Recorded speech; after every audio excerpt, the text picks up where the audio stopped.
Alors, il est 15h03, on va commencer si vous voulez bien. Ah, est-ce qu'il faut que je ferme ça? Ouais, je peux se faire. Ah, ok.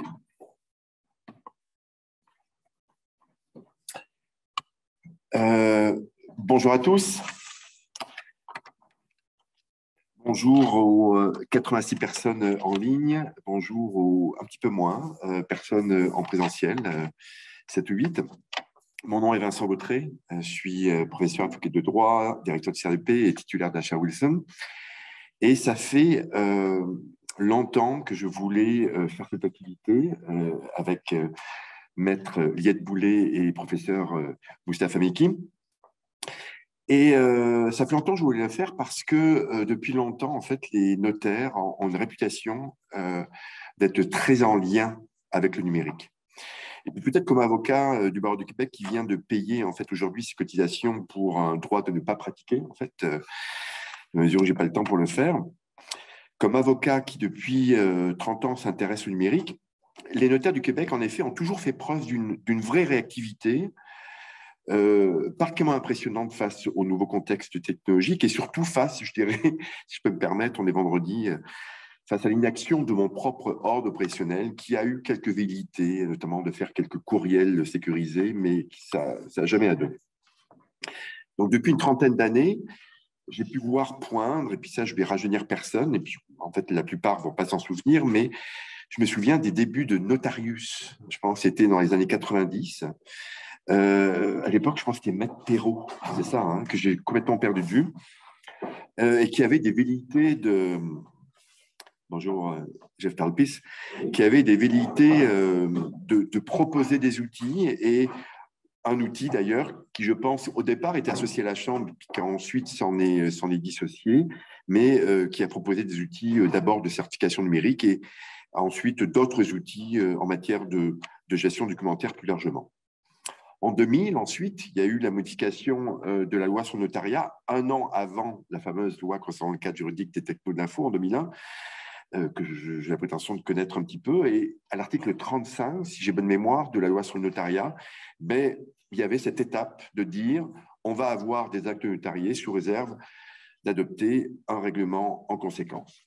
Alors certes, suite à ces années 2000, il y a eu une petite traversée du désert avec une décennie, puis une deuxième.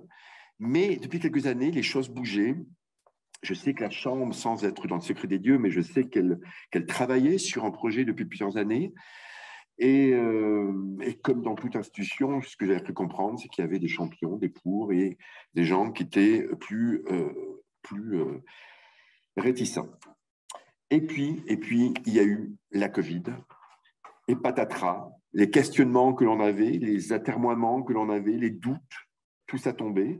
Plus le choix, l'acte notarié techno était né, mais plus que ça, il s'est généralisé.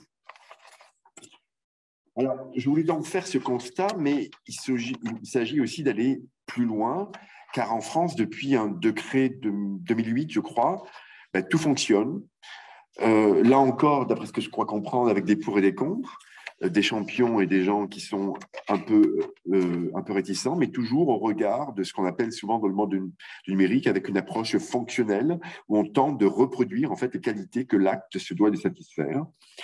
Et donc, les Français, puis je pense qu'il y a assez peu de notaires dans le monde qui le font, mais ont mis en place donc, une structure avec une voûte, je pense, sous la responsabilité de la Chambre, qui semblait malgré tout satisfaire la plupart des acteurs et satisfaire encore une fois les fonctions essentielles associées à l'acte notarié.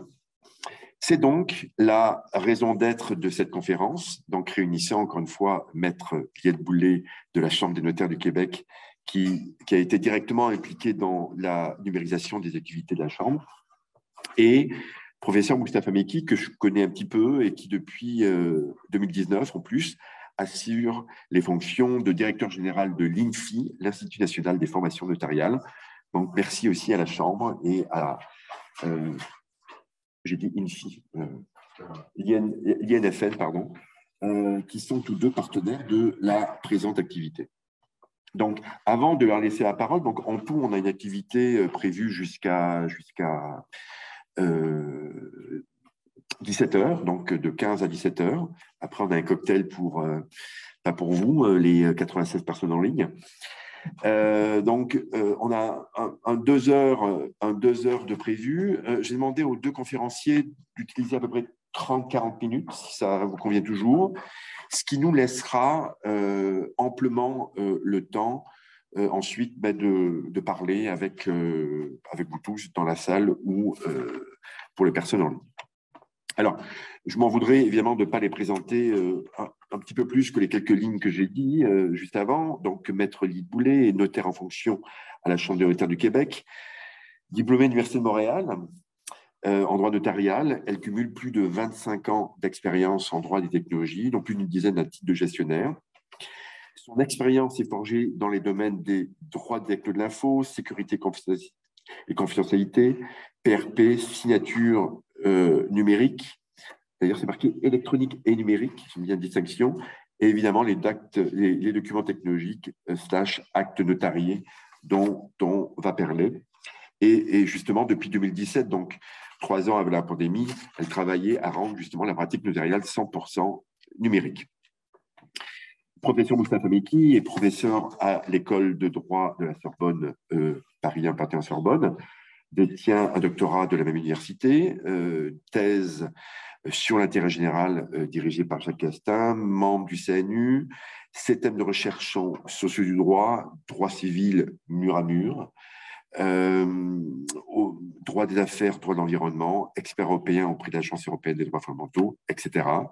Publié plusieurs ouvrages sur la responsabilité scientifique, sous sa responsabilité scientifique, pardon. Responsable, j'ai fait des choix éditoriaux là, responsable d'une chronique de droit notarial. Et plus personnellement, j'ai le privilège de travailler avec lui depuis une bonne dizaine d'années, avec notamment une activité annuelle, sauf les 2 dernières années évidemment, dont la prochaine, qui n'est pas encore annoncée, sera sur la justice déontologique le 27 mai, ici, à l'université. Plus d'informations à venir. Il est aussi membre du conseil scientifique de la Charles Wilson. Et comme je disais, c'est l'une des raisons de sa venue. Il est depuis avril 2019, encore une fois, directeur général de l'Institut national des formations notariales. Alors voilà, pour mon 5 minutes de présentation. Je voulais aussi vous dire que la présentation sera enregistrée, pas période de questions. Donc, laissez-vous aller, tant dans vos questions que dans vos réponses. Il n'y aura pas de traces au-delà des 120 personnes ici présentes en ligne ou à distance. Également, vous dire pour les notaires et les avocats que l'activité donnera lieu à l'information continue, à hauteur de 2 heures, je crois, et un mot de passe vous sera transmis par les 10 à nous, coordonnateurs scientifiques de la chaire Wilson, que je remercie pour l'organisation.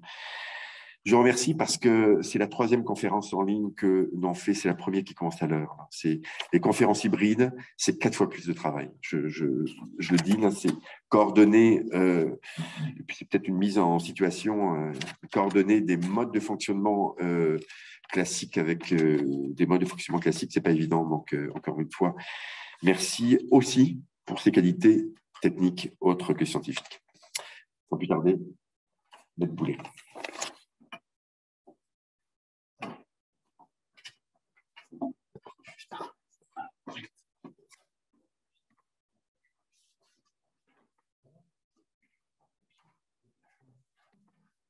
En ligne.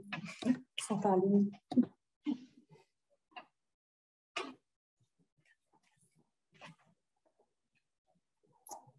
Et bonjour à tous, en ligne et en présence ici. Merci, Mike Gautret, pour l'invitation. Donc, je suis heureuse de venir vous parler de l'acte notarié technologique aujourd'hui, en fait, l'expérience québécoise. Donc, c'est pas mon ordi, alors... OK. Voilà, trouver le bon bouton. Donc, juste mise en contexte, en fait, avant la pandémie, qu'est-ce qu'on retrouvait dans notre cadre juridique ici au Québec? En fait, on a 2 lois sur le notariat qui sont en vigueur. Donc, et c'est toujours le cas.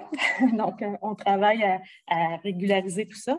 Mais en fait, pour vous donner un portrait, c'est que la loi sur le notariat, la N2, donc qui date de 1968, essentiellement, elle est encore en vigueur parce que des aspects de conservation qui sont sur support papier sont toujours applicables. La N3, la loi dont Mike Gautret parlait tantôt, qui a été travaillée dans les années fin 90, début 2000, mais elle est vraiment rentrée en vigueur en 2002, donc la N3. Essentiellement, elle venait apporter les bases d'avoir des actes sur support autres que le papier, que c'est la terminologie qui était dans la LCCJTI, la loi concernant le cadre juridique des technologies de l'information. Donc, mais ces articles-là, il y a 63 articles en tout dans la N3 qui ne sont pas entrés en vigueur.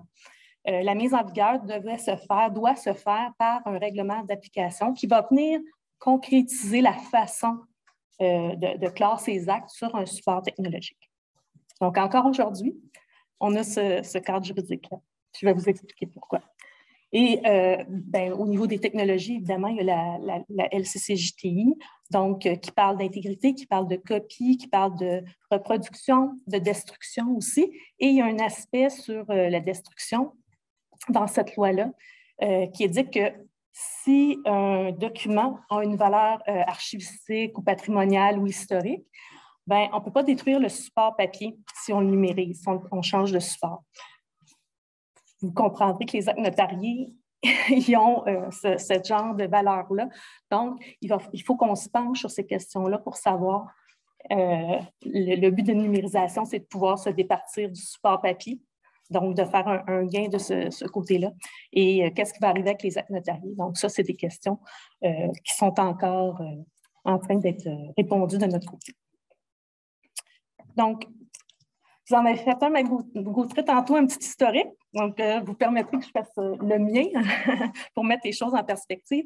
En fait, vous l'avez dit, depuis les années 80, il y avait déjà un groupe de réflexion sur l'avenir du notariat. Et pourquoi? Bien parce qu'il y avait des avancées technologiques. Là. On se reporte quand même un peu plus loin, mais il y avait les micro-ordinateurs, les fax, télécopieurs. Donc, tout ça venait changer la façon de pratiquer les notaires et ça posait déjà des questions. Donc, toutes ces réflexions-là et l'avancement des technologies, parce que ça a continué, les réflexions juridiques, des fois, prennent plus de temps, mais la technologie s'est accélérée au niveau du développement. On parlait tantôt de la signature numérique. Les notaires ont une signature numérique depuis 1997. Pardon. Donc, ils l'utilisent depuis ces années-là.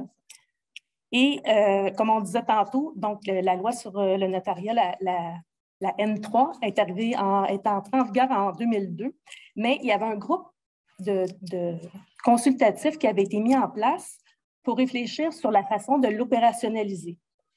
Donc, il y avait plusieurs notaires, mais il y avait sur ce groupe de consultation-là, mais il y avait aussi des experts en archives, en sécurité aussi, au niveau technologique.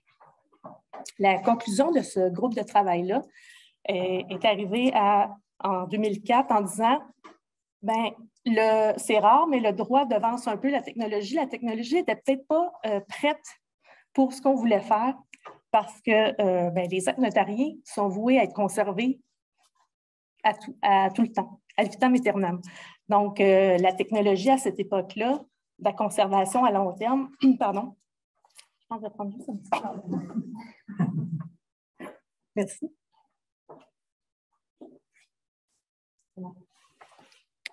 Donc, à cette époque-là, au niveau de tout ce qui était la conservation à long terme, la façon de conserver, c'était de répliquer.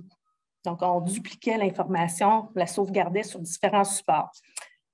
Ça va un peu à l'encontre de la philosophie d'un acte notarié qui, on a un original, puis c'est des copies qu'on fait après. Donc, cette duplication-là, est-ce que ça vient faire en sorte qu'il y a plus qu'un original?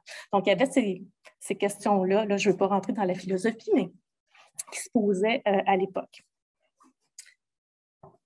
En parallèle de ça, bien, dans le milieu des années 2000, il y a des standards qui sont entrés en vigueur au niveau des normes ISO, par exemple le PDF-A.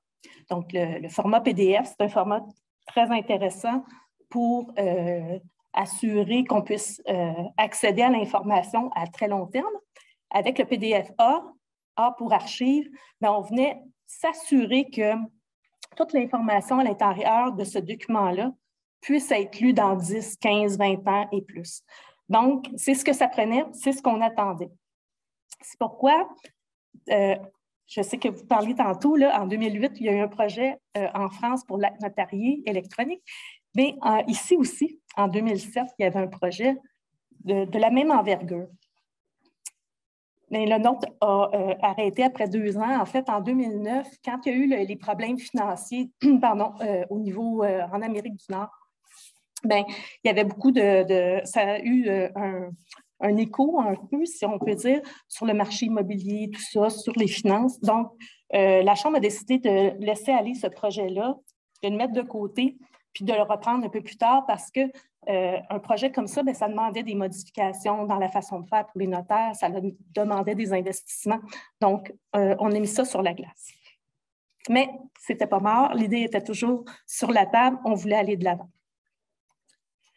Et on en parlait tantôt, donc on a repris le projet. En fait, la réflexion est revenue sur la table en 2015-2016 auprès de la Chambre. Et en 2017 est né le programme Émergence. Donc, c'est un programme plutôt de transformation numérique. On ne parlait pas juste d'un acte notarié sur support électronique, mais une transformation de la pratique, l'ensemble des outils, de revoir un peu ce que les outils technologiques peuvent amener dans la pratique pour amener plus d'efficience.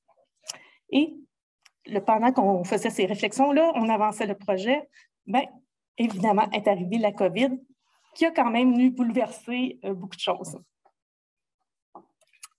Donc, qu'est-ce qui est arrivé pendant la pandémie? C'est presque 2 ans jour pour jour maintenant, un petit peu plus que 2 ans.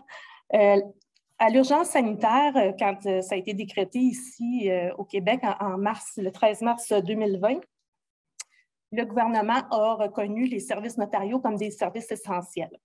Ce que ça venait faire, en fait, c'était de dire que les notaires, s'ils le souhaitaient, il n'y avait rien d'obligatoire, mais s'ils voulaient continuer à donner leurs services à leurs clients, bien, ils pouvaient respecter les mesures sanitaires en place. À l'époque, on expliquait c'était quoi des mesures sanitaires. À cette heure, on connaît tout ça sur le bout des doigts. Et évidemment, bien, il y avait toujours on pouvait toujours se servir d'une procuration sous seing privé ou d'un notaire délégué si les personnes ne pouvaient pas se déplacer chez le notaire instrumentant. Donc, il y avait des mesures qui étaient en place pour pouvoir continuer à offrir les services à la population. Mais, évidemment, quand il y a eu le confinement, ça a causé d'autres problèmes que les gens ne pouvaient pas se déplacer. Donc, on a travaillé avec les instances gouvernementales, mais aussi avec les gens à l'interne de la Chambre pour amener une solution aussi.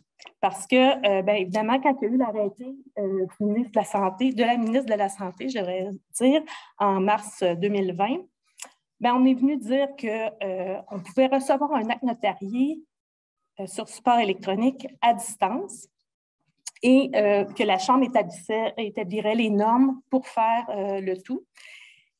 Un gros des problèmes avec cet arrêté-là, c'est qu'il était renouvelé à tous les 10 jours.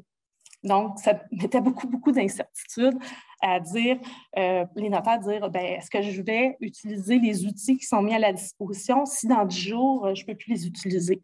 Donc, au début, ça a créé quand même une période d'incertitude là-dessus. Et aussi, bien, il fallait mettre une solution technologique en place pour soutenir cet arrêté-là. Heureusement qu'on avait fait les réflexions qu'on a dit auparavant pour savoir comment on pourrait traduire un acte notarié papier sur support technologique, les signatures, le notaire avait déjà sa signature numérique, comment les clients peuvent signer, tout ça. Donc, ces réflexions-là étaient déjà faites parce que quand même, je pense que c'était 2-3 semaines, on est arrivé à mettre en place une solution technologique, des outils technologiques pour les notaires. Donc, dès le 30 mars 2020, on est arrivé avec une solution. En fait, c'est parce qu'il y avait déjà une plateforme qui était existante On parlait tantôt de Notarius, c'est l'entité qui offre la signature numérique, qui soutient les notaires sur la signature numérique. Ils avaient déjà une plateforme qu'ils offraient à leurs autres clients pour faire des contrats en ligne. Et on a fait certaines modifications pour l'adapter pour les notaires. Donc, quand même, en 2-3 semaines, m'avoir fait ça, c'était quand même un tour de chapeau parce que c'était pas facile. On a travaillé fort là-dessus. Et en fait, on est venu quand même dire ça va être seulement ces outils-là qui vont être utilisés parce qu'évidemment, en quelques semaines, on n'avait pas le temps d'évaluer plein d'autres plateformes. Donc, pour faire un acte à distance à cause du confinement, c'était surtout ça, on a demandé aux notaires d'utiliser une vidéoconférence qui est Microsoft Teams et la plateforme qui s'appelle Consigno aussi. La signature numérique, comme je le disais, était déjà présente chez les notaires, ils l'avaient déjà, donc ça allait, c'était facile par rapport à ça. Et il fallait apprendre à utiliser la plateforme, donc il y avait une petite formation qui avait été offerte aux notaires. Oui.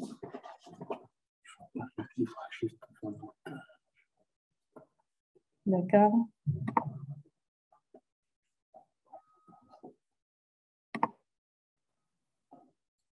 C'est bon? Oui.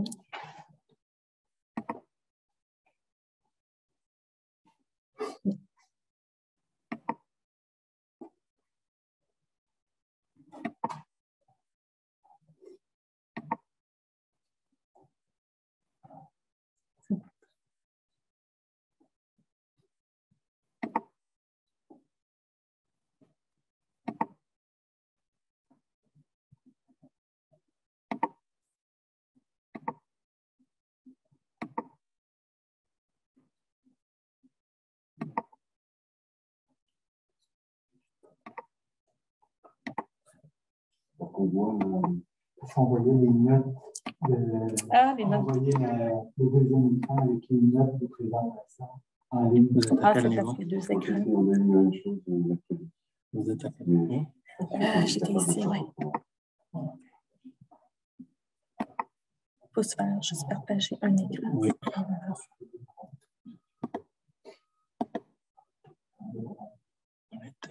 C'est ça.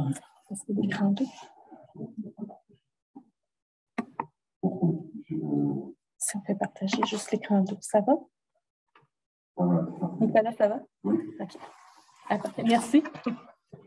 Donc, alors, je reprends. En fait, c'est ça. On a mis à disposition les outils pour les notaires et ils ont pu commencer à faire cette utilisation-là. Dès le 1er avril, en fait, le 30 mars, il y a eu un premier acte qui a été signé et après, ça a commencé. Aussi, l'arrêté de la ministre de la Santé prévoyait la clôture à distance d'un acte notarié. Je n'ai pas le terme exact, là, mais c'est dit à peu près comme ça. En fait, au départ, les notaires pensaient qu'ils pouvaient seulement faire les actes notariés technologiques à distance, alors que, dans le fond, le à distance était présent pour des gens qui ne pouvaient pas se déplacer à l'étude du notaire. Donc, on a clarifié ça au courant du mois de juin auprès des notaires pour dire que leurs clients pouvaient venir à l'étude et d'avoir un poste de travail partagé sur lequel ils pouvaient signer l'acte comme tel. Donc, l'acte peut être quand même sur support technologique, mais signé en présence physique à l'étude du notaire. Je vais voir si ça fonctionne parce que je n'ai pas la même... Je pense que je vais faire comme ça. Voilà.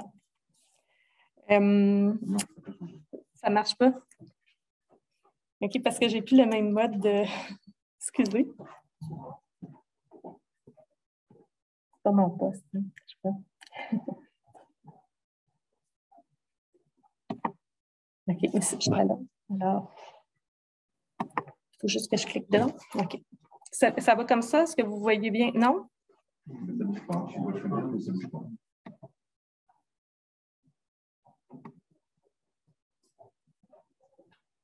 Ah, OK, ici, OK, mais ça, on n'est pas sur le même écran. Moi, je pense que je reviendrai sur que même si vous voyez les notes.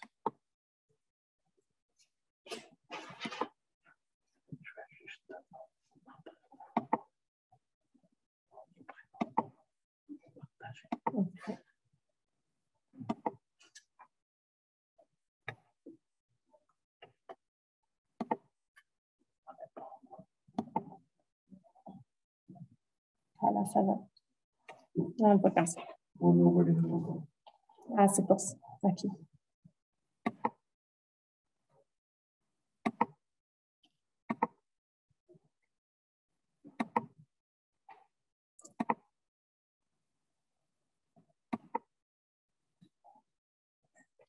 OK, je pense qu'il faut que quand j'avance, j'ai à l'autre écran peut-être. Ça change. Ça change là? Non.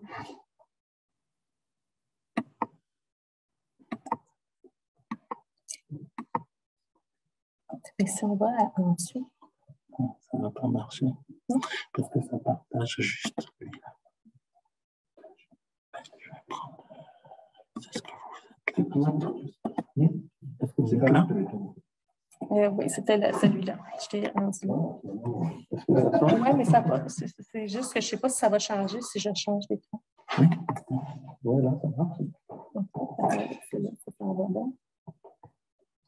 Ça ne change pas, je pense. Non, ça ne change pas. Les notes du professeur Letty sont neuves. J'aurais dû les faire papier, mes notes, hein, finalement. On va juste aller avec le partage. Puis avec ça, je t'ai dit, c'est le partage du diaporama et non de l'écran. Le partage du diaporama ne marche pas, justement. Écoute, c'est pas grave. C'est le diaporama, ça. C'est lui. C'est ce qu'on fait, mais il n'embarque pas la diffusion. Ou sinon, on peut le descendre comme ça. Je vais juste le mettre d'abord en diaporama. Je pense que c'est juste bien avec les... Je vais juste faire un truc. Je pense qu'on avait quand même le temps.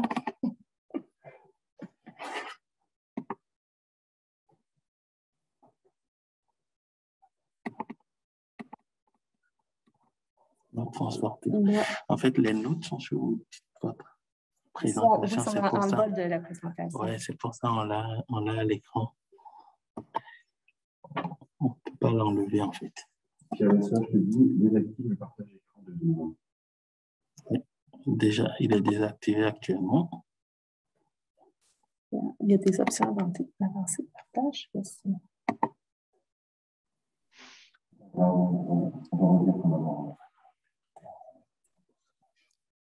Vous m'écoutez quand même. Je ne sais pas les notes. Oui, c'est ce que j'ai fait, mais en fait, les notes on a mis ces notes dans le PPT. Donc, on ne peut pas faire autrement que de les...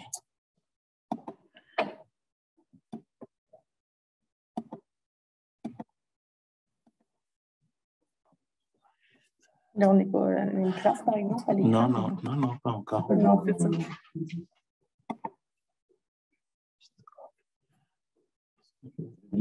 Oui. Oui. Juste qu'il réouvre la présentation.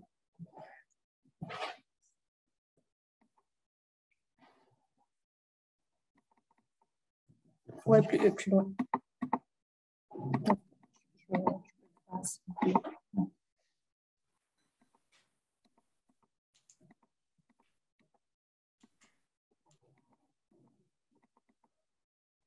Et là? Ici.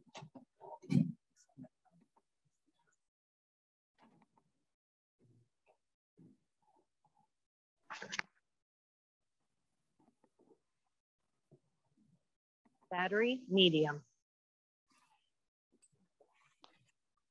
Donc, alors j'étais à la suivante. En fait, je voulais vous donner des informations qui étaient intéressantes, des statistiques qui sont à jour, c'est marqué le 28 février, mais j'ai les à jour au 31 mars. En fait, il y a 1661 notaires qui sont actifs sur la plateforme. Donc, il y a quand même il y a 3900 à peu près notaires au Québec, mais qui reçoivent des actes notariés comme tels, qui sont plus en pratique privée, je vous dirais. C'est à peu près 2300, 2400. Non, plus que ça, 2008. Donc, on a quand même plus que la moitié des notaires qui utilisent activement la plateforme. Puis on est rendu à peu près à 450 000, on appelle ça des projets qui sont complétés, c'est le terme qui est utilisé sur la plateforme. Bien, évidemment, il y a les avantages, ça a permis de la flexibilité. Bon, oui, il y a eu tout l'apprentissage et tout ça au début, là, des outils, mais une fois que c'était acquis, on a eu beaucoup de commentaires positifs des notaires, mais aussi des clients des notaires, des gens qui étaient soit vulnérables, tout ça, qui ne pouvaient pas se déplacer, qui avaient des conditions soit physiques ou qu'il y avait des gens qui étaient, bon, par exemple, qui avaient le cancer, pour lequel ils prenaient soin, donc ils ne pouvaient pas se déplacer, ils ne voulaient pas prendre de risques, alors de pouvoir faire soit un acte de vente ou une session, peu importe, à distance, alors ça a été très bénéfique. C'est sûr que aussi, l'émission des copies conformes, donc une fois que l'acte est reçu, le notaire, c'est une copie conforme, authentique, qu'il doit donner à son client. Donc, il était possible de le faire sur support papier, mais aussi de le transmettre de façon sécuritaire sur support technologique. Donc, ça aussi, ça a été apprécié. Et quand on fait la clôture d'un acte de façon électronique, on avait vraiment tout le journal des événements. Donc, on sait qui a signé, à quel moment, à quelle heure, à quelle date et tout ça. Et la signature du notaire, c'est ce qui vient clore l'acte comme tel, qui le rend authentique.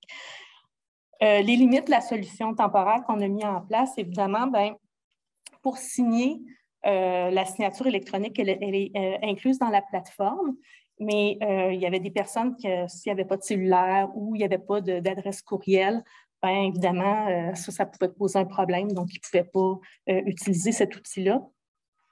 Au niveau de la visioconférence, je l'ai dit tantôt, dans l'urgence, on a autorisé un seul outil de visioconférence. Donc, il y a Zoom qui existe.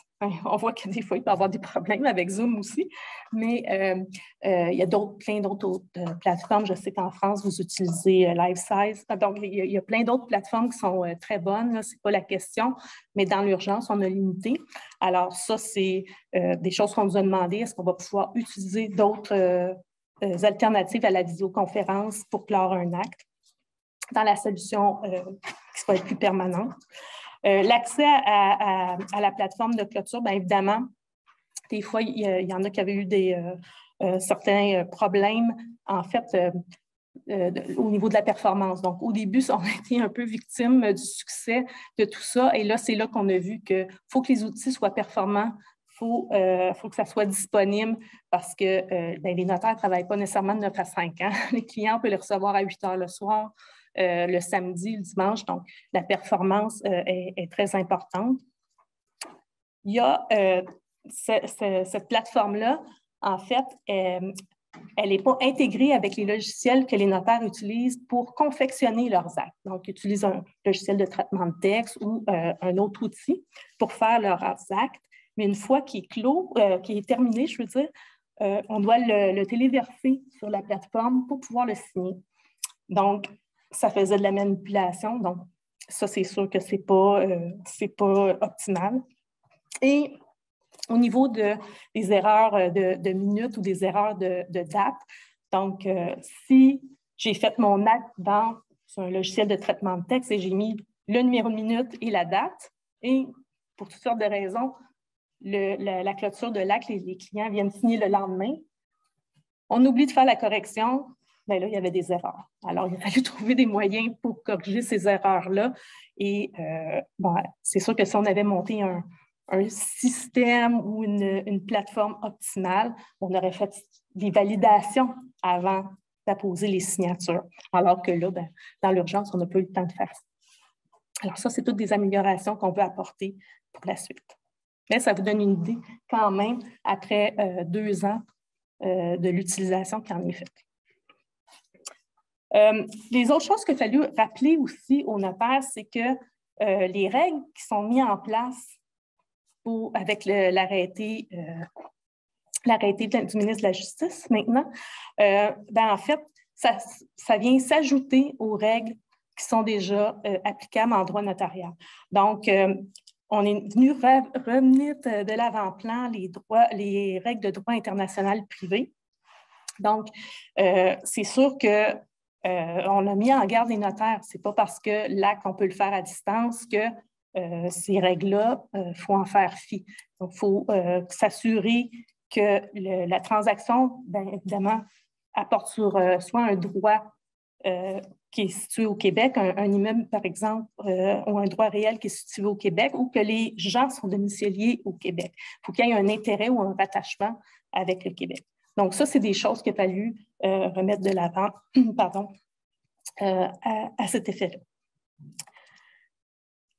Après la pandémie, donc, qu'est-ce qui va arriver après la pandémie? Qu'est-ce qu'on va faire? C'est sûr qu'il y a l'engouement pour la continuité et le gouvernement a indiqué très, très clairement que toutes les mesures qui ont été mises en place pendant la pandémie, bien, ils veulent les perpétuer. Donc, ils veulent que ça puisse se poursuivre.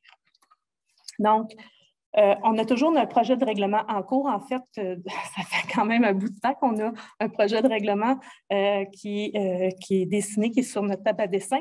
Par contre, avec la pandémie, il y a des choses qui nous ont fait réfléchir puis qu'on veut changer. Donc, il faut revoir ce projet-là. Et c'est un règlement qui doit être approuvé aussi par le gouvernement, qui est une recommandation du ministère de la Justice et de l'Office qui va être consulté.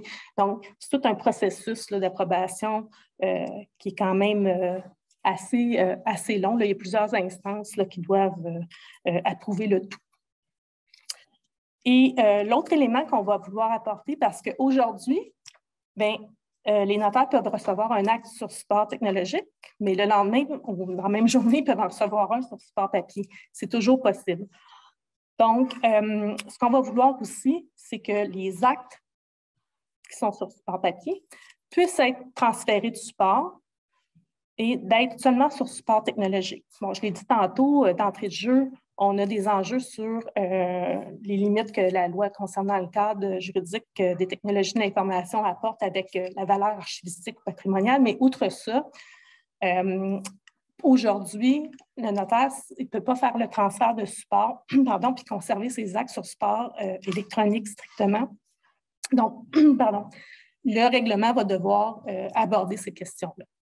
Au niveau des solutions technologiques, là aussi, je vous ai parlé un petit peu des limites qu'on a avec la solution actuelle. Donc, il y a des améliorations à apporter au niveau fonctionnel, mais aussi les actes technologiques qui sont reçus présentement.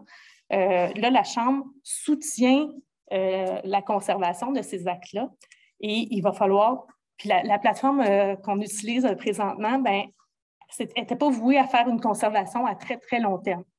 Donc, on s'est donné comme 5 ans, en fait, jusqu'en 2005, fait que là, c'est plus 5 ans, il reste 3 ans et demi à peu près, pour arriver à avoir une solution pérenne de conservation. Donc, à l'image un peu de ce qui se fait en France, d'avoir quelque chose de solide par rapport à ça sur le long terme et de pouvoir transférer les actes qu'on a reçus pendant la pandémie. Donc, ce qu'on parlait tantôt, les quelques 400, quelques actes qui sont là, et les mettre dans cette solution-là qui va être permanente. Bien évidemment, il va y avoir la gestion du changement. Bon, on en a vécu là, en accéléré pendant 2 ans la gestion du changement, mais il va y avoir une autre phase qui va venir aussi parce que, en fait, ce n'est pas 100% des notaires qui utilisent les outils de clôture d'actes technologiques. Donc, on va viser à avoir un 100% de ce côté-là. Il y a toutes les universités qui forment les futurs notaires et le programme de formation professionnelle. Donc, il va falloir aussi intégrer ces nouveautés-là. On a d'ailleurs fait une petite formation sur le formalisme des actes notariés technologiques et le formalisme des actes notariés en général récemment à la Chambre. Donc, c'est sûr qu'on va falloir qu'on continue dans cette veine-là pour intégrer les nouveaux outils. Donc, voilà, alors c'est ce dont je voulais vous parler aujourd'hui. Donc, qu'est-ce qui s'est passé pendant les 2 dernières années, puis vers où on s'en va dans les prochaines années. Merci. Fait que je ne sais pas s'il y en a qui ont des questions, puis comment ça va fonctionner en ligne, mais... Peut-être que Oui? je propose qu'on pose des questions après Moustapha. Ah, il n'y a pas de problème. On aura ensuite un bon 40 minutes pour les questions et les présentations. Il n'y a pas de problème.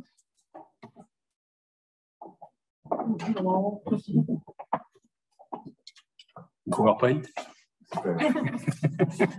Il est déjà branché. Il est déjà branché, pas de problème de main. Pas besoin de problème de partage non plus. Non, pas de problème de partage non plus. Bonjour à tous, bonjour à ceux qui sont ici présents et puis ceux qui sont à distance. Je commencerai d'abord par remercier Vincent parce que finalement, ça devient quelque chose de régulier. Puis c'était une fois par an, maintenant c'est quasiment 2-3 fois par an. Et puis avec la Covid, en fait, il faut rattraper ces 2 ans où on n'a pas pu se voir en présentiel. Donc je suis ravi d'être ici. Et je suis ici en qualité alors d'universitaire certes, mais d'abord de directeur général de l'Institut national des formations notariales, comme tu l'as bien dit, et je suis vraiment ravi. Et merci pour votre présentation et qui m'éclaire et qui me renseigne d'autant plus sur la spécificité des éléments que je vais vous présenter. Parce que d'abord, il faut comprendre à titre introductif ce qu'est le notariat. Toute l'histoire du notariat français, ça a été de garantir son indépendance. Il faut que cette profession soit indépendante et cette indépendance passe par l'anticipation. Et l'anticipation en particulier, c'est une anticipation technologique. Et l'avenir de la profession repose sur cette maîtrise avant les autres des outils technologiques et des outils numériques. Et aujourd'hui, le virage numérique a été emprunté par le notariat français depuis très longtemps.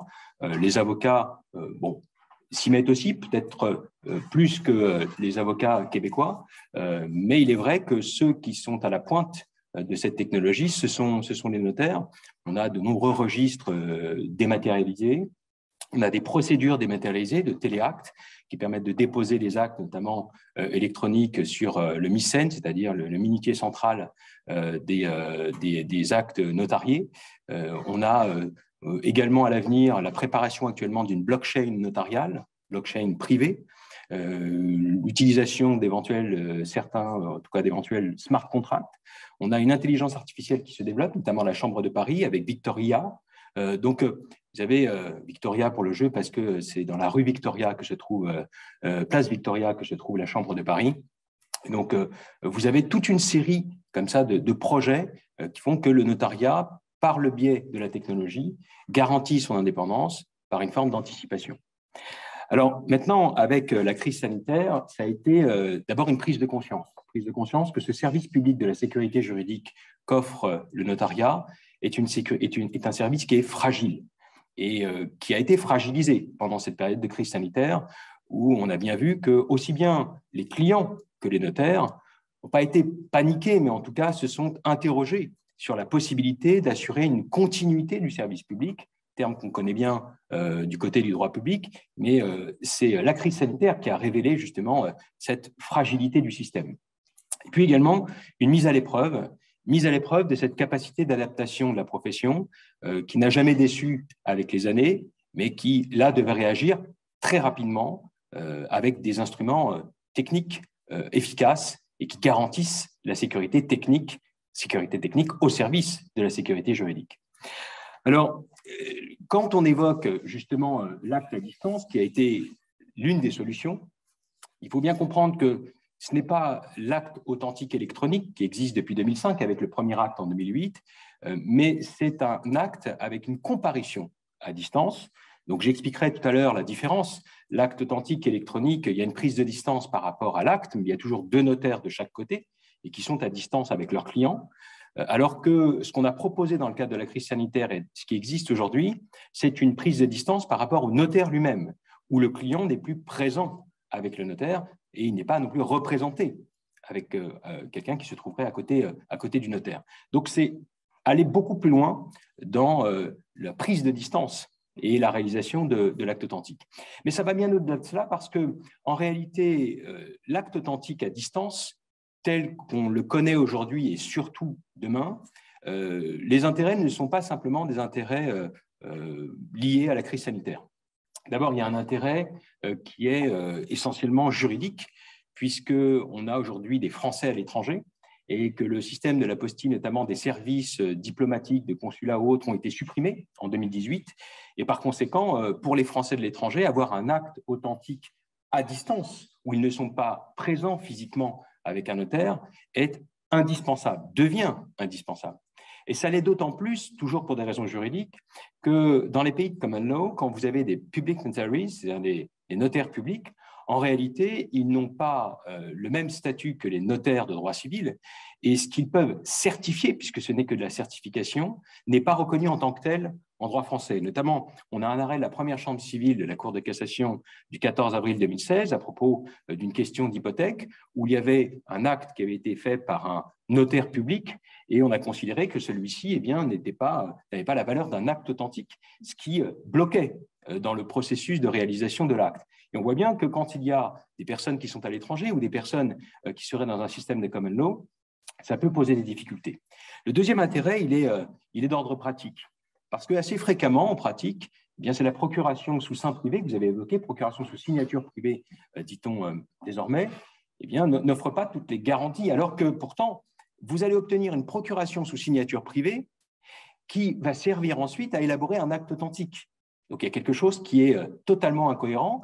Et donc, le fait de développer, on le verra, la procuration notariée à distance, permet de rétablir une certaine cohérence avec ce qui se pratique actuellement, qui est la procuration sous signature privée, qui n'est pas adaptée. Intérêt symbolique également, parce qu'il y a une vraie demande des clients, de l'opinion publique, et il ne faut pas négliger cela, puisque même si les notaires restent des officiers publics et ministériels, ce sont des professions libérales, ils doivent rendre une prestation de service, et on voit bien qu'il y a une véritable demande des citoyens de ces actes à distance qui facilitent le travail au quotidien. Alors, intérêt pour l'image du notariat. Il faut travailler en permanence sur l'image d'une profession, essayer d'en souligner la singularité, la spécificité par rapport aux autres professions, notamment les avocats, et le développement de ces actes qui facilitent le quotidien des citoyens, c'est quelque chose qui est particulièrement sensible. D'autant qu'en termes d'image, quand on regarde les notariats étrangers, la Pologne, la Lituanie, la Lettonie, l'Estonie, alors je sais où ça se situe, d'accord ? À la différence d'un de nos candidats à la présidence, je ne sais pas si vous avez entendu parler il y avait même un doute sur le fait que la Bulgarie était en Europe, mais vous avez pas mal de pays qui ont justement, eux, passé le cap et développent des actes à distance. Et donc, le notariat français passe souvent comme étant le modèle, et si ce modèle, finalement, se laisse dépasser par des pays qui découvrent l'acte notarié et les actes électroniques, en termes d'image, il y a un problème de temporalité, si vous voulez. Et puis, il y a un intérêt politique, c'est qu'il y a une véritable concurrence entre les professions. Et les avocats, à la différence peut-être des avocats québécois, eux, commencent à investir également beaucoup dans les actes dématérialisés, dans ces outils numériques. Donc, là aussi, le notariat doit répondre à la demande et éviter qu'il y ait finalement un développement des technologies par d'autres professions que le notariat. Et sur le plan politique, on pourrait évoquer l'intérêt que vous avez évoqué sur les personnes handicapées, à mobilité réduite, des personnes qui, pour des raisons justement de climat, d'environnement, ne veulent pas se déplacer, essaient de limiter leur déplacement. Tout ça justifie qu'on s'interroge sur la possibilité de généraliser l'acte authentique à distance. Alors justement, pour essayer de vous le présenter de la manière la plus claire possible, je vais faire ça en 3 temps, ce qui n'est pas habituel chez un juriste français, mais vous allez voir que ça correspond assez bien à ce que j'essaye en tout cas de mettre en avant. Il y a d'abord la genèse, c'est-à-dire essayer de voir comment on en est arrivé à un acte à distance du notaire lui-même. Ensuite, on verra l'exégèse, c'est-à-dire comment, en étudiant les textes, on va pouvoir distinguer les modalités juridiques et les modalités techniques. Et enfin, j'émettrai des hypothèses, tout simplement parce qu'il y a un certain nombre de questions, de doutes sur la portée à la fois intrinsèque et extrinsèque de cet acte totalement à distance. Alors d'abord, revenons sur la genèse. Je vous ai dit que l'acte authentique électronique en tant que tel, qui date d'août 2005, ce n'est pas une nouveauté, c'est-à-dire la possibilité d'avoir un notaire en France et un notaire en France, un notaire à Paris et vous voyez le lapsus entre Paris et la France. Bon, et après ça, on va m'accuser de parisianisme et ça ne serait pas faux. Alors, donc un notaire qui est à Paris, un autre qui est à Marseille, et vous avez à côté du notaire qui est à Paris instrumentaire, le notaire participant qui est à Marseille, et le client ou le représentant du client, puisque c'est possible désormais en février 2022, un décret l'a précisé. Donc, vous avez un représentant du côté du notaire instrumentaire à Paris et un représentant éventuellement du côté du notaire participant à Marseille. Ils vont pouvoir justement accomplir un acte authentique électronique à distance finalement, d'accord, avec le notaire instrumentaire qui se chargera de récupérer la signature, qui sera simplement une image de la signature. Donc, ce n'est pas une signature électronique. Et ça, c'était déjà une première révolution avec le premier acte en 2008. Et ça a été un beau succès, puisqu'aujourd'hui, la plupart des études accomplissent des actes authentiques électroniques, gain de temps, de sécurité. Et donc, c'est quelque chose qu'il faut approuver. Mais dans la genèse, l'acte authentique à distance, c'est autre chose. Il y a d'abord eu une exception qui a été accordée pendant la crise sanitaire. C'est l'acte authentique par comparution à distance. Et il y a eu ensuite, et il y a actuellement, une expérimentation avec la procuration notariée à distance. Donc, je vais voir ces deux hypothèses qui sont un peu particulières. Peut-être enlever… Il ne le voit pas, donc c'est bon. S'il ne le voit pas, c'est très bien. Je peux éventuellement l'enlever, mais voilà. Donc, s'il ne le voit pas, c'est très bien. Donc, d'abord, l'exception. L'exception parce que c'est pendant la crise sanitaire, vous avez un décret qui est intervenu le 3 avril 2020. Donc, sachez qu'il y a un confinement qui a été décidé à peu près au même moment que vous, 13 mars 2020.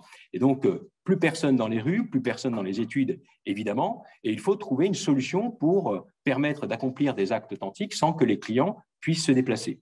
Et on a la création par le décret justement d'avril 2020 de l'acte authentique par comparution à distance. La particularité, c'est que dans ce cas-là, il n'y a pas comme dans l'acte authentique électronique une prise de distance par rapport à l'acte où justement vous avez deux notaires et deux clients séparés. Désormais, avec cet acte authentique par comparution à distance, il y a une prise de distance par rapport au notaire, puisque le client n'est pas à côté du notaire et par des technologies sur lesquelles je reviendrai de visioconférence et de signature électronique, on a autorisé l'accomplissement d'actes authentiques sans que le client soit physiquement présent ou physiquement représenté auprès du notaire. D'accord ? Donc ça, c'est la première évolution. C'était provisoire, ça a suscité pas mal de discussions, et j'y reviendrai, pas mal d'interrogations, de doutes. Ça a pris fin le 10 août 2020. On s'était interrogé sur la possibilité de prolonger, mais il y avait trop de controverses. C'est-à-dire que c'est arrivé à un moment de crise, et ce n'est pas dans un moment de doute comme celui-ci qu'il faut justement mettre en place une institution aussi fondamentale qui, vous allez le voir, ne questionne pas simplement la technique, parce que ce que vous avez évoqué, vous, c'est beaucoup de problèmes techniques. Mais en France, le débat, en réalité, c'était surtout sur l'authenticité elle-même. C'est-à-dire, est-ce que l'utilisation de ces moyens techniques ne remet pas en cause ce qui fait l'authenticité d'un acte qui est rattaché au statut d'officier public et ministériel? Est-ce qu'en faisant appel, on va le voir, à ces technologies, eh bien, on ne menace pas l'avenir de l'acte notarié comme acte authentique? Donc, c'est un débat qui va au-delà de la technique, de la technologie ou des erreurs qui peuvent être commises dans l'accomplissement de ce type d'acte. Alors, exception qui a disparu, et puis expérimentation qui a suivi. Expérimentation avec un décret du 20 novembre 2020 qui va mettre en place, ce qui existe aujourd'hui, la procuration notariée à distance. Pourquoi expérimentation? Non pas dans la durée, parce que ce n'est pas provisoire, c'est destiné à rester, mais expérimentation dans l'objet, puisque pour l'instant, on ne peut faire que des procurations notariées à distance. Mais c'est une petite révolution. La technologie, on va le voir, est la même que pour l'acte authentique par comparution à distance, c'est-à-dire qu'on va avoir une procuration notariée qui va être établie avec un client qui n'est pas physiquement présent à côté du notaire. Et c'est une expérimentation, puisque l'objectif pour le CSN, le Conseil supérieur du notariat et le gouvernement, c'est de voir quelles sont les difficultés techniques, difficultés juridiques que pourrait poser justement cette prise de distance, en se limitant pour l'instant aux seules procurations, point sur lequel je reviendrai, mais procuration notariée à distance qui offre plus de garanties que la procuration sous signature privée, puisqu'il y a une vérification de la compréhension, du contenu notamment, et on doit annexer le projet à cette procuration. Voilà finalement la genèse de cet acte notarié à distance qui a commencé avec l'acte authentique électronique, qui a donné lieu à une exception qui est l'acte authentique par comparution à distance et qui ensuite a donné naissance à cette procuration notariée à distance qui est une expérimentation, mais expérimentation parce qu'elle est limitée dans son objet pour l'instant, mais elle sera amenée à être généralisée. Après la genèse, l'exégèse, on va essayer de voir, et là, l'exégèse est la même pour les deux, pour l'acte authentique par comparution à distance ou pour la procuration notariée à distance, les conditions que je vais exposer sont exactement les mêmes. On va d'abord voir les modalités juridiques et ensuite les modalités techniques qui montrent qu'il y a une petite révolution, en tout cas, dans l'élaboration de cet acte. D'abord, sur les modalités juridiques. Comme dans toute hypothèse d'acte à distance, il y a un contrôle de l'identité qui va être opéré, contrôle de l'identité qui va être opéré par un prestataire de confiance, prestataire de service extérieur au notariat. Et c'est là qu'on commence à voir l'originalité de ce processus et à comprendre les interrogations qui vont naître. Parce que ce prestataire va partager des tâches avec le notaire. Alors, il n'y a pas un partage d'autorité. C'est là qu'on va pouvoir justement relativiser le risque qui est évoqué par certains, mais il y a quand même un partage de tâches.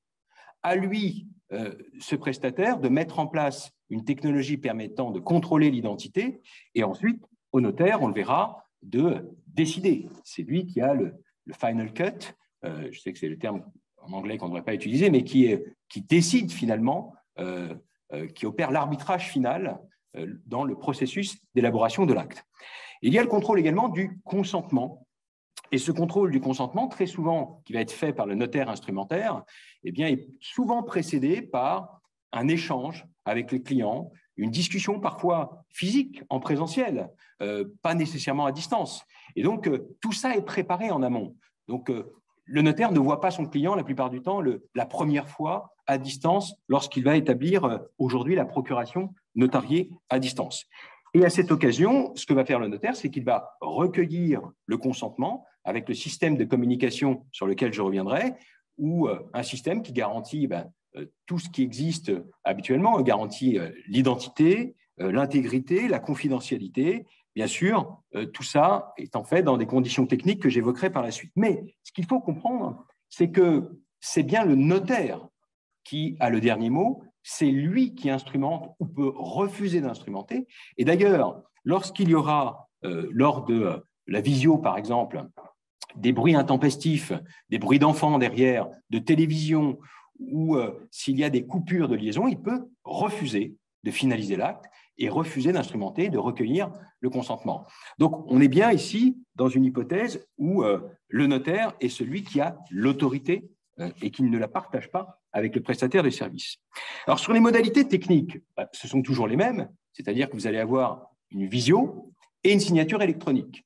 Et pour l'hypothèse, justement, de la visioconférence, il faut un prestataire de service agréé et actuellement sont prohibés ceux que vous avez évoqués, Zoom, WhatsApp, GoToMeeting, etc. Ils sont interdits. Il y en a un seul que vous avez évoqué qui a été validé, agréé par le Conseil supérieur du notariat, c'est LifeSize, qui offre toutes les garanties. Et vous voyez qu'on a limité les partenaires et on ne les généralisera sûrement pas pour justement avoir une garantie, une sécurité technique maximum. Pour la signature électronique, on a exigé une signature électronique qualifiée, c'est-à-dire celle qui est au sommet de la hiérarchie des signatures électroniques dans le cadre du règlement IDEAS, donc avec une présomption de fiabilité, donc un prestataire qui offre des garanties exceptionnelles. Et pour l'instant, le seul qui est autorisé, c'est DocuSign, qui est une entreprise qui n'est pas française et qui n'est pas mise en place par le Conseil supérieur du notariat. C'est peut-être là que se situe le nœud du problème et le nerf de la guerre. Et puis, pour la vérification d'identité, eh bien, c'est un système allemand, ID Now, qui est utilisé. Et donc, on voit bien que c'est un prestataire extérieur qui offre certes des garanties exceptionnelles, mais qui n'est pas interne à la profession. Et c'est peut-être là que l'évolution interviendra. Quoi qu'il en soit, on a ici certains qui disent que de toute manière, on aurait pu se passer de cette signature électronique des parties, parce que qu'est-ce qui fait l'acte authentique? Ce n'est pas la signature des parties, c'est la réception des consentements par le notaire est la signature du notaire. Et cette signature donne à l'acte sa valeur d'acte authentique en raison de son statut qui est celui d'un officier public et ministériel, soumis à une réglementation très stricte et à des règles de déontologie très strictes. Et donc, on comprend que, et d'ailleurs, on a un certain nombre d'actes authentiques qui existent indépendamment du consentement. Quand les personnes ne peuvent pas, par exemple, donner leur consentement, eh bien, la signature du notaire suffit. Et ce n'est pas un obstacle à la reconnaissance d'un acte authentique. Donc, certains disent que le passage par cette signature électronique qualifiée n'est pas indispensable et qu'on aurait pu se contenter de la signature électronique du notaire. Alors, ça m'amène, après ces éléments qui relèvent de l'exégèse des articles, ça m'amène à évoquer maintenant les hypothèses. C'est là que c'est le plus intéressant parce qu'il y a beaucoup d'interrogations. L'utilisation de ces nouvelles technologies, le fait que dans le processus d'authentification vienne s'immiscer une tierce personne qui n'est pas quelqu'un qui est interne à la profession, est-ce que ce n'est pas menacer l'acte authentique, l'acte notarié? Est-ce que ce n'est pas affaiblir l'acte authentique? Et puis, l'autre interrogation, c'est pour demain, jusqu'où peut-on aller? Jusqu'où veut-on aller? Est-ce qu'on se limitera à la procuration? Est-ce qu'on ira beaucoup plus loin? Et ça m'amène à évoquer dans les hypothèses deux questions, celle de la portée intrinsèque de cet acte notarié à distance et ensuite de sa portée extrinsèque. Au regard de sa portée intrinsèque, beaucoup, et il faut l'évoquer puisque c'est un vrai débat qui existe actuellement en France, beaucoup considèrent qu'il y a un affaiblissement de l'acte authentique par l'utilisation de ces nouvelles technologies et de cette prise de distance. Alors, quels sont les arguments qui sont évoqués? D'abord, ils considèrent qu'on a désormais un acte authentique imparfait, parce que vient s'immiscer, c'est la qualification utilisée par certains auteurs, un corps étranger. Il y a l'intrusion d'un corps étranger qui, finalement, viendrait rompre le processus, la chaîne d'authentification, et il y aurait un partage, finalement, désormais, de l'authentification entre le notaire et le prestataire de service. On évoque même une sorte d'acte authentique dévalué en raison de l'intervention de ce prestataire. Et le risque, c'est que finalement la sécurité technique l'emporte sur la sécurité juridique. Ça, c'est un argument qui va même bien au-delà, où on considère qu'avec ces actes à distance, il y a une confusion avec les autres actes, avec l'acte contresigné par avocat, ou l'acte notarié, et peut-être que c'est le premier pas vers la création d'un acte nouveau, une nouvelle catégorie qui serait un acte professionnel. Et ce que disent certains auteurs, c'est qu'à force de faire intervenir des tierces personnes dans ce processus d'authentification, eh bien que le notariat perde sa spécificité et que la sécurité technique l'emporte, et finalement n'importe quel professionnel du droit, aussi compétent que le notaire, pourrait offrir la même garantie. Ça, c'est en tout cas l'idée qui est développée par certains. L'autre idée, c'est de dire, mais ce qui caractérise justement le notaire, c'est d'être un témoin privilégié, celui qui apprécie ex proprii sensibus, c'est-à-dire avec ses propres sens. Il est près du client, il peut ressentir si le client est mal, s'il n'a pas parfaitement compris, s'il est dans une situation de doute, ce qu'il ne peut pas faire à distance. Alors, je ne suis pas certain en tout cas, il faudrait peut-être le démontrer. Il y a sûrement des études qui ont été faites et qui sont encore en cours. Je ne suis pas certain que ça soit l'élément le plus déterminant. Je pense que le plus important ici, c'est de faire attention à ce que la sécurité technique ne l'emporte pas sur la sécurité juridique et que le partage de compétences, de tâches, ne soit pas un partage d'autorité. Je crois que c'est ce qu'il y a de plus essentiel. Et donc, c'est la raison pour laquelle je pense personnellement qu'il n'y a pas un affaiblissement de l'acte authentique, mais bien au contraire, un acte authentique ici qui est renforcé, augmenté et pas affaibli. D'abord, si on regarde l'article 369 du Code civil, qui définit l'acte authentique, l'acte notarié, il dit qu'il y a un acte qui est des signatures, un consentement qui va être reçu selon les solennités requises. À aucun moment, vous n'avez de définition de ce qu'il faut entendre par reçu, réception ou par solennité requise. Et donc, il est vrai qu'à une époque, recevoir, c'était être présent, sauf que désormais, avec l'évolution technologique et l'évolution de notre société, eh bien, on peut parfaitement considérer qu'on peut recevoir sans être présent. Et d'ailleurs, le Conseil d'État lui-même, le 15 avril 2020, qui avait été saisi lorsqu'il y a eu cet acte authentique par comparution à distance, a précisé que la réception n'était pas synonyme de présence et qu'il pouvait y avoir réception sans présence physique du notaire à côté de son client. Encore une fois, c'est la réception que fait le notaire des signatures et du consentement qui donne à l'acte sa force d'acte authentique et sa spécificité. C'est le statut du notaire qui donne à l'acte son caractère d'acte authentique. Et c'est lui donc qui a le dernier mot. Et d'ailleurs, s'il y a la moindre contestation de la signature éventuellement des parties, eh bien c'est toujours la même chose. Cette signature du notaire qui réceptionne les signatures et le consentement, eh bien, ne pourra être contestée que par le biais d'une procédure en inscription de faux. Donc, juridiquement, rien n'a changé. Mais il est vrai qu'il y a une évolution avec l'intervention de cette tierce personne. Alors, pour finir sur la portée, cette fois extrinsèque, il y a aussi des doutes, des interrogations. Jusqu'où peut-on aller? On a actuellement la procuration notariée à distance. La procuration, est-ce que c'est synonyme de mandat? La procuration, elle peut être définie de manière restrictive. C'est une forme de délégation de signature. C'est-à-dire que vous allez éventuellement confier, par exemple, à un collaborateur de l'étude, eh bien, le soin de signer à votre place.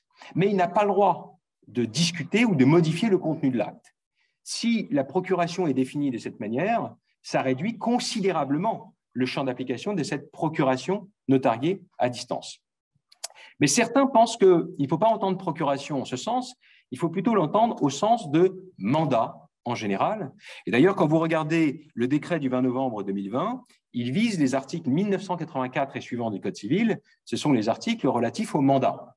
Et donc, par conséquent, et c'est ce que défend le Conseil supérieur du notariat, on devrait parfaitement pouvoir, avec ce décret de novembre 2020, eh bien, faire à distance des mandats qui auraient pour objet des actes d'administration, donc des mandats généraux de gestion. On pourrait parfaitement les envisager. Alors, il y aurait néanmoins encore des exclusions. Les exclusions, ce sont les cas où vous avez des mandats spéciaux, avec des règles spéciales qui sont applicables, comme le mandat de protection future de l'article 477 du Code civil, ou encore le mandat à effet posthume de l'article 812 du Code civil. Pour ces cas-là, eh bien, on ne pourrait pas utiliser pour l'instant la procuration notariée à distance. Il y aurait également les hypothèses où la représentation n'est pas acceptée, comme dans l'hypothèse du testament, par exemple, où il y aurait d'autres hypothèses où il faudrait deux notaires présents, par exemple pour l'acte de renonciation à l'action en réduction ou dans la révocation de testament. Eh bien, les conditions telles qu'elles existent aujourd'hui ne permettent pas d'envisager l'application de la procuration notariée à distance. Mais, à vrai dire, le problème que ça pose, c'est que ça signifie qu'il y a différentes catégories d'actes notariés, ceux qu'on peut faire à distance et ceux qu'on ne peut pas faire à distance. Est-ce que ce n'est pas remettre en cause l'unité? Et c'est l'unité qui fait quand même la force de l'acte authentique notarié. Est-ce qu'on ne va pas incidemment créer une hiérarchie entre les actes notariés, ceux qui sont à distance et ceux qui sont très graves et qu'on ne peut pas faire à distance? Et ça serait très mauvais parce qu'il y a un début justement de dispersion de la force de l'acte authentique. Donc, ce sont des interrogations qui sont légitimes et on se demande demain si tous les actes pourront faire l'objet d'un acte notarié à distance ou qu'il ne faudra pas opérer des distinctions. Ce que l'on sait, c'est que ce n'est qu'une première étape, la procuration notariée à distance. Il n'y a aucun doute sur le fait que demain, son champ d'application va être élargi, mais justement, on est en train d'étudier toutes les difficultés juridiques, les interrogations techniques que pose l'utilisation actuellement de cette procuration notariée à distance. Et le travail viendra, pour finir, le travail viendra encore une fois du notaire qui devrait multiplier les bonnes pratiques. La bonne pratique, c'est d'abord de voir les clients avant, d'échanger beaucoup avec ses clients avant, de les interroger, de comprendre leur personnalité, l'objectif de cette opération, pour que le jour dit, lorsque viendra finalement la concrétisation de l'opération à distance, finalement, ce n'est qu'un élément accessoire par rapport à tout le travail qui aura été fait en amont par le notaire. Deuxième chose, le notaire devrait, et c'est ce qu'ils sont en train de faire, mettre en place leurs propres prestataires pour sécuriser les signatures électroniques. On a déjà la carte nationale d'identité qui permet une identité numérique qui est l'instrument qui va permettre de développer un certain nombre d'outils autour de cette carte d'identité. Et puis, le notariat est en train de là réfléchir à la mise en place eh bien, pour ne plus être dépendant de DocuSign, on a vu pendant la crise sanitaire qu'il y a eu quelques contestations